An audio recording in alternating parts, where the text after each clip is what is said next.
फवाद साहब, बहुत शुक्रिया जीटीवी न्यूज़ को आपने टाइम दिया।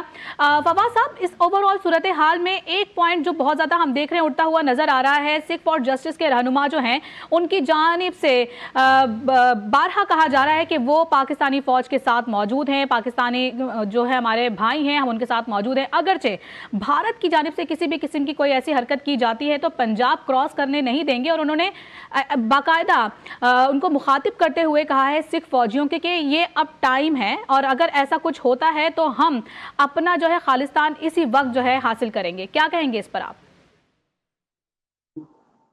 देखिए, मैं तो आपके प्रोग्राम में 2-3 दिन पहले भी जब मैं था तो मैंने आपसे यही बात की थी कि जो 2 स्टेट्स हैं इस वक्त पाकिस्तान की बॉर्डरिंग स्टेट्स हैं, कश्मीर और पंजाब, इन दोनों में इंडिया को कोई ये जो जंगी जुनून है नरेंद्र मोदी का, उसकी हमायत हासिल नहीं है। और इस वक्त हिंदुस्तान के सोशल मीडिया के ऊपर एक पोस्टर बहुत ज्यादा चल रहा है कि जो जब अमन का हो तो उस वक्त सिख जो हैं उनको कहते हैं वो खालिस्तानी है, और जो ही जरूरत पड़ी है तो कहते हैं भाई आप जरा आगे हो जाए ना, जरा जंग लड़ने। ये एक पोस्टर चल रहा है उनका। और इसी तरीके से जो सिचुएशन है वो ये है कि जो साउथ इंडिया है वहां पे भी इस जंगी जुनून की कोई करेंसी जो है वो नहीं है। सो जो काओ बेल्ट है, जैसे गुजरात है, महाराष्ट्र है, यूपी सीपी है, जहां से नरेंद्र मोदी एक डिविजिव पॉलिटिक्स करते हैं, हिंदू पॉलिटिक्स करते हैं, और वहां के बल के ऊपर वो ये सारा मामला जो है वो चला रहे हैं। और इस वक्त देखिए 2 बड़ी शिकस्तें हिंदुस्तानी हैं। एक तो पहलगाम के ऊपर ये आप देखें, इन्होंने कहा 4 लोग थे जिन्होंने फायरिंग की, और अब तक वो एक भी जो शख्स है उसको वो अरेस्ट नहीं कर सके।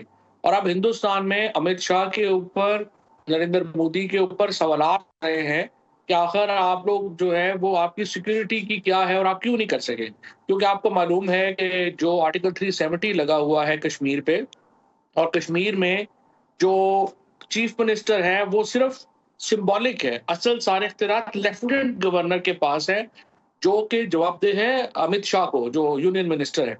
तो इसलिए उनके ऊपर सवालात उठ रहे हैं काफी ज्यादा कि आपकी सिक्योरिटी जो है वो लैप्स था। इसके बाद जो जंग की जो एक बढ़ाने का जो एक नरेंद्र मोदी की एक इस वक्त पॉलिसी चल रही है, उसमें उनको इंटरनेशनल स्नब भी आया है। आप देखिए कि चाइना तो इस जंग के खिलाफ है ही, लेकिन अमेरिका और रशिया जो 2 और सुपर पावर्स हैं, उन्होंने भी जो है वो यही पॉलिसी ली है, और वो बार बार हिंदुस्तान को कह रहे हैं। एक तो वो पाकिस्तान को कहीं भी किसी भी मुल्क ने कंडेम नहीं किया, नाम लेके नहीं किया, ना ही किसी ग्रुप को किया है, और वो ये कह रहे हैं कि इंडिया को कि आप रिस्ट्रेंट का मुजाहरा करें। सो हिंदुस्तान में अब नरेंद्र मोदी अपनी जो पॉलिटिक्स है, लोकल पॉलिटिक्स, जो हिंदू डिविजिव पॉलिटिक्स है उसमें, और इंटरनेशनल सिचुएशन है उसमें फंस गए हैं। अब उनको समझ नहीं आ रहा कि उन्होंने निकलना कहाँ से है, क्योंकि एक डज तो उनको पड़नी है। अगर वो यहाँ जंग से पीछे हटते हैं तो डज पड़ेगी, अगर वो जंग की तरफ जाते हैं तो इंटरनेशनल डज पड़ेगी।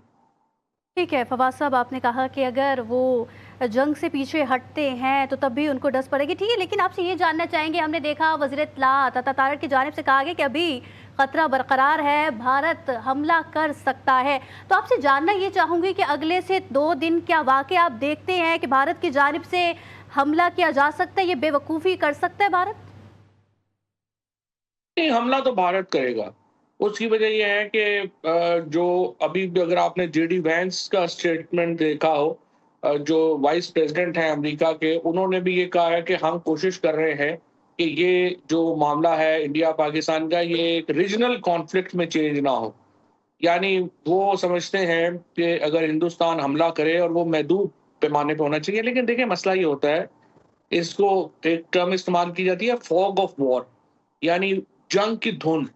जब इतनी ज्यादा जंग, कोई कॉन्फ्लिक्ट शुरू हो जाए ना, फिर एक धुंध आ जाती है मामलात के दरमियान, और वो किसी के कंट्रोल में नहीं होता कि आपने क्या करना है और क्या जो है वो आपने नहीं करना।